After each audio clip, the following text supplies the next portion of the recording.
السلام علیکم ورحمۃ اللہ وبرکاتہ۔ امید کرتے ہیں کہ آپ تمامی حضرات بخیر ہوں گے۔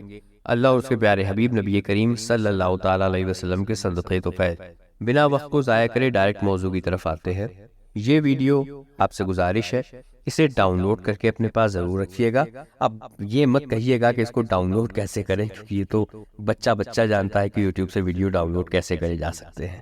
اس ویڈیو کو ڈاؤن لوڈ کر کے ضرور رکھیے گا اپنے پاس، اور یہ سمجھ لیجئے ایک ایسا راکٹ ہے، ایسی میزائل ہے آپ کے لیے کہ پھر اگر یہ آپ کے پاس ہے تو بڑے بڑوں کے منہ آپ بند کر سکتے ہیں انشاءاللہ۔ تو بنا وقت کو ضائع کرے، بنا ادھر ادھر کی باتیں کرے، ڈائریکٹ موضوع کی طرف آتے ہیں۔ کچھ روز پہلے آپ نے سنا ہوگا طارق جمیل کا لڑکا جو کہ ڈپریشن کا مریض تھا بچپنے سے، وہ فوت ہو گیا۔ میں اس کے تعلق سے کچھ بولنا مناسب نہیں سمجھتا، کیونکہ مجھے اس کے عقیدے کا علم نہیں ہے، اس لیے میں سکوت اختیار کرتا ہوں۔ لیکن طارق جمیل جو کہ ورلڈ وائڈ بہت بڑا فیمس تبلیغی ہے، لاکھوں کی تعداد میں فالوورز ہیں، انڈیا میں بھی ہیں، تمام ملکوں میں ہیں، اس کی منافقت کو آج ایکسپوز کرتے ہیں انشاءاللہ۔ اس کی منافقت کو انگلش میں کہتے ہیں ہپوکریسی۔ تو کتنے بڑے یہ لوگ ہپوکریٹ ہوتے ہیں، آج میں آپ کو دکھاتا ہوں۔ تو سب سے پہلے سامعین میں شروعات کرتا ہوں دارالفتاء دیوبند کے ایک فتوے سے۔ تو فتوے میں سوال یہ کیا گیا، کیا قبر کے اوپر پھول رکھ سکتے ہیں یا نہیں؟ کوئی حوالہ بھی دیجئے۔ اب جواب کیا آتا ہے آپ کی اسکرین کے سامنے ہے۔ میں جو بھی بات کرتا ہوں دلائل کے ساتھ کرتا ہوں۔ یہ ویب سائٹ کا پیج پورا آپ کے سامنے ہے، آپ چاہے تو اس کو گوگل بھی کر سکتے ہیں، اپنے آپ چاہے تو ثبوت کے لیے رکھ سکتے ہیں اس کو بھی۔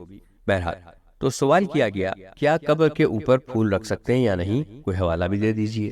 اب جواب آتا ہے، بسم اللہ الرحمن الرحیم، قبر پر پھول رکھنا، اگربتی جلانا بے سود ہے، اس کی خوشبو میت کو نہیں پہنچتی، اصل تو اس کے نیک اعمال ہیں جس سے اس کی قبر میں خوشبو اور امن و سکون حاصل ہوگا۔ قبر پر پھول چڑھانا یا غیروں کا طریقہ ہے نبی کریم صلی اللہ علیہ وسلم سے یا صحابہ کرام سے یا تابعین سے، ائمہ کرام سے یا عمل ثابت نہیں ہے۔ ان کی خود کی ویب سائٹ سے یہ فتویٰ میں نے پریزنٹ پیش کیا ہے۔ اب اگلا جو میں آپ کو دکھانے لگا ہوں وہ ایک ویڈیو ہے، دیکھنا چاہیں گے؟ دیکھیے۔ اب اس ویڈیو میں آپ دیکھ رہے ہیں کہ یہاں پر دو پنیاں رکھی ہیں، تھیلیاں رکھی ہیں، تھیلے پولیتھینس رکھے ہیں، شاپرز رکھے، اس کے اندر لال لال کچھ ہے، میرے خیال سے پیاز ہے، شاید پیاز ہے، قورمہ ورمہ بنے گا، کیونکہ پھول تو یہ لوگ قبرستان لے نہیں جاتے، ان کے نزدیک جو ہے وہ بدعت ہے، یہ عمل رسول اللہ سے صحابہ سے ثابت نہیں ہے، تو پھول تو لے نہیں جائیں گے۔ پیاز ہو سکتی ہے، لیکن پیاز اتنی مہنگی ہے۔ چلیے تھوڑا سا ویڈیو کو آگے بڑھاتے ہیں اور اینگل تھوڑے چینج کرتے ہیں۔ ارے یہ پھول تو سب قبر کے اوپر پڑے ہوئے ہیں، تعجب ہے۔ اور ابھی تو کہا جا رہا تھا کہ یہ پھول قبر پر ڈالنا یہ تو غیروں کا طریقہ ہے، یعنی کہ یہ تو ظاہر سی بات ہے شرک و بدعت ہو گیا اور یہ تو کفر ہو گیا۔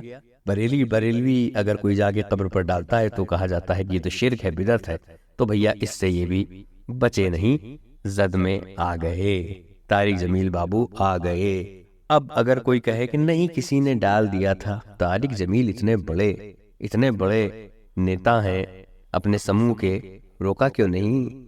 برے کام کو تو روکنا چاہیے تھا، روکا کیوں نہیں؟ یعنی کہ مرضی خود کی بھی تھی پھول ڈالنے کی، تو پھول ڈال گئے۔ چلیے طارق مسعود کیا کہتا ہے اس کے بارے میں، طارق مسعود سے پوچھے۔ طارق مسعود تم کچھ بتاؤ اس کے بارے میں، کیا کہنا پسند کرو گے؟ قبر پر پھول ڈالنا، تو اپنے پیاروں کی قبروں پر پھول ڈالتے تھے۔ کبھی کسی سے اس بارے میں پوچھا نہیں کہ ایسا کیوں کرتے ہیں؟ کیا اس عمل سے مرنے والوں کو کوئی فائدہ ہوتا ہے یا یہ صرف کلچر ہے اور ناجائز کلچر ہے، حرام کلچر ہے؟ نہ قبروں پر اگربتی جلانا جائز ہے، نہ قبروں پہ پھول ڈالنا جائز ہے، اس کو چھوڑ دینا چاہیے۔ سامعین سنا آپ نے طارق مسعود کیا کہہ رہا تھا؟ سنا نا؟ چلیے سامعین، اسی کو کہتے ہیں ہپوکریسی، منافقت، دل میں کچھ، زباں پہ کچھ، دماغ میں کچھ، کہنا کچھ، کرنا کچھ۔ چلیے اب دوسرا ایک فتویٰ دارالفتاء دیوبند کی ویب سائٹ سے پیش نظر ہے، پیش خدمت ہے آپ کے لیے، آپ کی اسکرین پہ ٹھیک سامنے۔ سوال ہے، if someone goes to Khatm al-Quran, completing the Quran, and afterwards partake of eat and drink that was provided by those in charge, It is permissible that drinks and eat. Does this mas'ala fall under the ayats of the Quran, and do not sell the ayats of the Quran for a small price?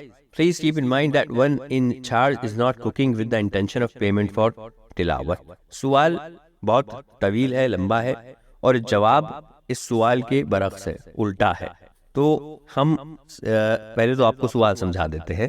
پوچھا گیا کہ اگر کوئی ختم قرآن پہ جاتا ہے اور کچھ دیر کے بعد وہاں پر کچھ کھانے پینے کا جو سسٹم آرگنائز کیا جاتا ہے، جو انچارج ہوتے ہیں وہاں کے، وہ لوگ کچھ کھلاتے پلاتے ہیں، تو کیا وہاں کھانا پینا جائز ہے کہ ناجائز ہے؟ اور کیا یہ مسئلہ جو ہے اس طرف تو نہیں جاتا کہ قرآن کی آیتوں کو نہ بیچو کم قیمت کے لیے؟ یہ سوال کیا گیا. اب جبکہ انٹینشن یہ ہے، نیت یہ ہے کہ جو پکا رہا ہے اس کی نیت یہ نہیں، اس کی نیت علیحدہ ہے. یہ سوال تھا. اب جواب کیا آتا ہے، جواب سنیے گا. بسم اللہ الرحمن الرحیم. By ختم قرآن, if you mean to the prevalent collective قرآن خوانی, then this system is makruh and disliked as it involves evil. انہوں نے ختم قرآن کے تعلق سے فرمایا کہ اگر آپ یہاں ختم قرآن سے مراد یہ لے رہے ہیں کہ کلیکٹیو قرآن خوانی ہے، کئی لوگ ہیں اور وہ قرآن خوانی کر رہے ہیں، تو یہ مکروہ ہے، ناپسندیدہ عمل ہے، اور اس کے اندر شیطانیت شامل ہوتی ہے. معاذ اللہ رب العالمین، شیطانیت شامل ہوتی ہے. اب اس کے بارے میں طارق جمیل کیا کہتا ہے، کیا کرتا ہے، چلیے اسی سے پوچھتے ہیں. بھی جب بیٹا فوت ہوا تھا تو لوگوں کو کیسے مسجد میں بلا رہا ہے قرآن خوانی کے لیے، چلیے دیکھیے. جمعرات کے دن 10 بجے ہم نے اپنے بچے کی قرآن خوانی، جس کو ختم شریف ہماری یہاں کے اس میں ماحول میں بولا جاتا ہے، تو جمعرات کو انشاءاللہ اس مسجد میں ہم اپنے بچے کے لیے قرآن خوانی اور دعا کا اہتمام کریں گے. دیکھا سامعین آپ نے. اب طارق مسعود سے پوچھتے ہیں. طارق مسعود، ذرا تم بھی تو مفتی ہو، ذرا بتاؤ اس کے تعلق سے اصالِ ثواب جو قرآن خوانی کروائی جاتی ہے اس میں اجتماعی طور پہ، تم کیا کہتے ہو اس کے تعلق سے، بتاؤ ذرا. اور اگر کوئی میت کے مرنے کے بعد ایصال ثواب کے لیے قرآن خوانی کرواتا ہے تو یہ رقیہ نہیں بلکہ عبادت ہے نا. اس کے لیے ثبوت چاہیے اوپر سے، اور وہ ثبوت ہمارے پاس نہیں ہے قرآن و سنت سے، صحابہ سے. کبھی نہیں دیکھا کہ حضرت ابو بکر کا انتقال ہوا تو آپ نے دیکھا کہ حضرت عمر نے قرآن خوانی کروائی ہو. اس میں یہ ہے کہ جو جہاں ہے جیسے ہے اپنی طرف سے جو بھی میت کو پڑھ کے ثواب پہنچا دے یا صدقہ کر دے، اس کے لیے اجتماع کرنا، لوگوں کو بلانا، یہ عمل بدعت ہے، یہ عمل بدعت ہے. سامعین سنا آپ نے طارق مسعود کیا کہتا ہے. سامعین یہ وہ ویڈیو ہے جو آپ کو اپنے پاس رکھنا ہی ہوگا، اور کوئی تبلیغی دیوبندی آتا ہے اس کو یہ دکھانا ہوگا، اور ریٹن میں طارق جمیل پہ، طارق مسعود پہ اور دارالفتہ دیوبند پہ فتویٰ لینا ہوگا، کیونکہ تینوں صحیح نہیں ہیں، تینوں کی الگ الگ باتیں ہیں. کوئی ایک ہی صحیح ہوگا یا کوئی دو صحیح ہوں گے، سب تو صحیح نہیں ہو سکتے، کیونکہ کچھ لوگوں کی کہنا کچھ اور ہے، کچھ لوگوں کا کرنا کچھ اور ہے. سامعین اس ویڈیو کو اپنے پاس سیو کر کے رکھیے گا ضرور، بہت اچھی چیز ہے، یہ میزائل ہے، سمجھ لیجئے آپ، رکھیے گا ضرور. چلیے یہ تو ہو گیا مسئلہ. اب پکی خبریں بھی بنائی جا رہی ہیں، دیکھیے خود دیکھ لیجئے. قبر پکی کرنا جائز نہیں ہے. رسول اللہ صلی اللہ علیہ وسلم کی صحیح حدیث، آپ نے قبر کو پکا کرنے سے منع کیا، قبر کچی ہی رہنے دیں. سامعین آپ نے دیکھا پکی خبر بھی بن رہی ہے. سامعین اب یہ سب تو کلیئر ہو گیا، پھول بھی پڑ گئے، اجتماعی قرآن خوانی بھی ہو گئی، پکی خبر بھی بن گئی، ہو گیا نا. یعنی کہ سنیوں والا عقیدہ دیوبندیوں نے اپنا لیا، ہو گیا نا، گھر واپسی ہو رہی ہے. اب سامعین نیکسٹ آپ کو دکھاتے ہیں. سامعین یہ دیکھیے، یہ مشاعرہ ہو رہا ہے ایک عورت کا، اور دیوبندی یہاں پر سب موجود.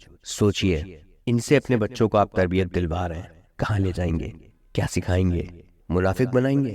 مرضی آپ کی، بتانا میرا. دعاؤں میں یاد رکھیں. السلام علیکم ورحمۃ اللہ وبرکاتہ.